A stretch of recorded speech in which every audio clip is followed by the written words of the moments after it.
ലൈംഗികാരോപണ കേസിൽ മുഖ്യമന്ത്രി പിണറായി വിജയന് പരാതി നൽകി നടൻ നിവിൻ പോളി ഡിജിപിക്കും പരാതി കൈമാറി. തനിക്കെതിരായ പീഡനക്കേസ് വ്യാജമാണെന്നാണ് പരാതിയിൽ പറയുന്നത്. പീഡനം നടന്നുവെന്ന യുവതി പരാതിയിൽ ആരോപിക്കുന്ന ദിവസങ്ങളിൽ താൻ ഉണ്ടായിരുന്നത് കേരളത്തിലാണെന്ന് നടൻ വ്യക്തമാക്കി. ഗൂഢാലോചന അന്വേഷിക്കണം, കരിയർ നശിപ്പിക്കുക എന്നതാണ് ലക്ഷ്യം. ഇതിന് പിന്നിൽ ആരാണെന്ന് കണ്ടെത്തണമെന്നും പരാതിയിൽ ആവശ്യപ്പെട്ടു. ഇമെയിൽ മുഖേനയാണ് പരാതി നൽകിയത്.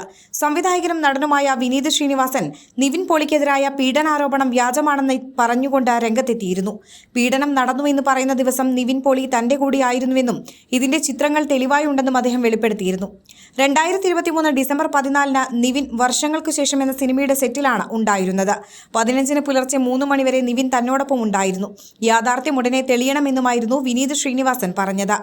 അഭിനയിക്കാൻ അവസരം വാഗ്ദാനം ചെയ്ത് പീഡിപ്പിച്ചുവെന്നായിരുന്നു നിവിൻ പോളിക്കെതിരെ യുവതി നൽകിയ പരാതി.